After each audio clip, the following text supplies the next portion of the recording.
that certain basic human rights in terms of forms of punishment, what in other societies are termed cruel and inhuman punishment, are not issues to me of negotiation. Well, whether a woman can, for example, talk to anybody, freedom of association, freedom of talk, freedom of movement, things like this, are very difficult to implement in a Muslim community that is basically oriented towards fundamentalism. This is why sometimes they make a distinction between an Islamist community and a Muslim community. The Islamist being considered much more fundamental, much more conservative, much more strict, etc. What is, but the issue there is the question of whether everything that, whether the civil rights, the human rights of people are not a matter of religious interpretation. That is where the arbitrariness comes in. Because it depends on what one religious leader might think. But that's not always about the Muslims, isn't it? Oh, I'm not saying it's always about the Muslims. Like what we see in the reproductive health issue right now. Yeah, but there is a recourse to a legal system that does not favor a particular religion. Which will in terms of its own interpretation. Yes, but if we have this notion that when you give independence or a sub-state or autonomy to a certain Muslim community, they will bring it to the extreme and cut off the hands and behead people. That is not, it doesn't augur well for a peace process to happen.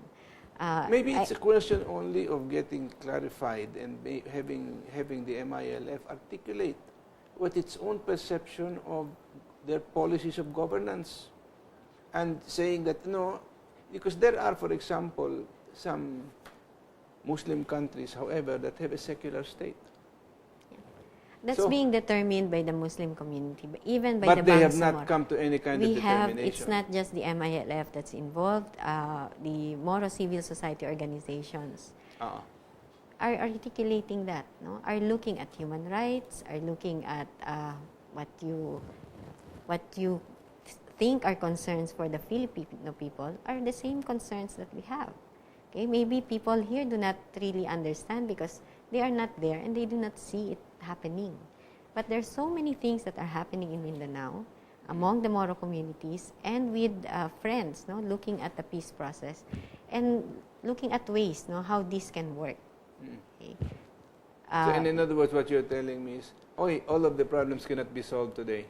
Yes, and we're all working on it. We just hope that the majority Filipinos would look at this from a different perspective. Look at it from a justice perspective. Look at this as a colonization issue, okay? And rectifying the wrongs that you have inherited from several years of colonization. So if we take that kind of argument, what do you want us to do in terms of redressing, for example, what Spain did here for 400 years? This is the issue that I am after. I mean, I think it is a tremendous. There is. I'm not saying it's totally without merit, But what I am saying is that if we keep harping back to what we call the injustices of history, many people just have a difficult time identifying with it. And therefore, the question is that if you keep harping on that, it might turn off more people than people that may be sympathetic to your cause. We're not harping on it. We're actually just saying that there is historical and legal basis. And I'm not talking about the injustices that... Kasi yung sabi mong internal colonization, this seem to me like just, like waving a red flag. Can I explain? When the Spaniards came and discovered the Philippines, and seemed to have colonized the Philippines, they actually did not colonize Mindanao. Majority of, if not the whole of Mindanao and Palawan, were not conquered by the Spaniards, even with several centuries of being here. That's why the Lumads and the Moros have actually been able to preserve their way of life, even up now, because they were never conquered. They were not colonized. Then came the Americans, and the Spaniards sold the Philippines as we know it today. $20 million.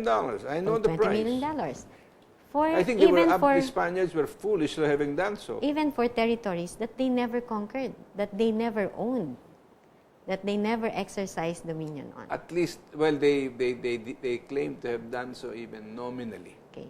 And right after that, you would have a Philippine government that went on a policy of assimilation, okay, and resettlement. So you had droves of Filipinos from Luzon and Visayas going to Mindanao.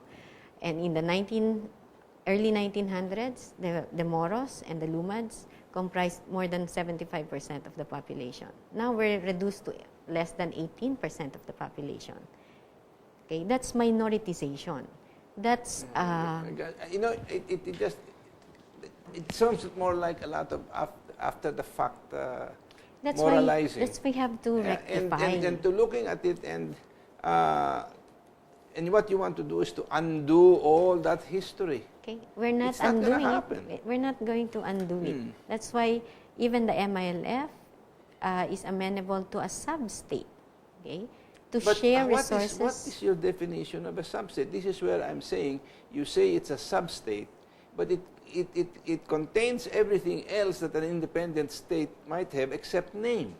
No. The ability to conduct treaties, for example, or to have treaties with other nations is a characteristic of an independent state. Your treaties that are done under that memorandum agreement are not subject to anybody's approval except the Bangsamoro.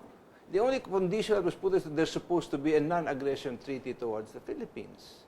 And that means that it is autonomous, not just autonomous, it's the act of an independent state. Treaty making is one of the most important characteristics of an independent state. So when you tell me that they want a sub-state, but they want the treaty making powers, I'm saying you're speaking from both sides of the mouth. Diba?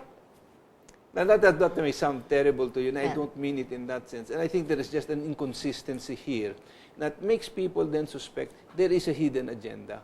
There is no hidden agenda. In fact, as I said, the proposal is there. If people care to know, they could easily get a copy of it. No, I know, but they can know it and they can interpret it. They can make an independent judgment on it, not based on opinions of people that have actually no basis in the paper. Okay, but is based on bias and years of prejudice against a minoritized groups. Well, that is also an assumption to say that it's every opinion that might counter is because it's biased opinion born by centuries of prejudice. No? Well, it's also, in other words, I think if there is any kind of prejudice, it probably works both ways rather than just one way. Now, you might feel yourself having been that the Moros were the totally ugly people, and to some extent, I will. If you take a look at history, I end up being sympathetic to some of that, some of those feelings, but maybe because of my own personal history, where my own grandparents sacrificed a great deal to bring Western medicine to the Muslims, and they did that voluntarily. Nobody coerced them to do that. It becomes a little bit difficult to try to resolve it if we keep looking at it that way. To me, maybe what we should do as a first step is come up already with a proposed amendment to the autonomous law, so that we can then check whether this is possible under the ambit of the existing constitutional change. And maybe we can begin, maybe that peace process can begin with that, no?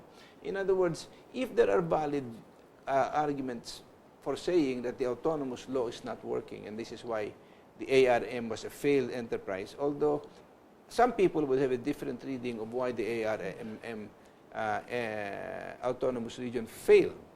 And some of that blame is to be placed on whoever were the leaders in the ARMM themselves.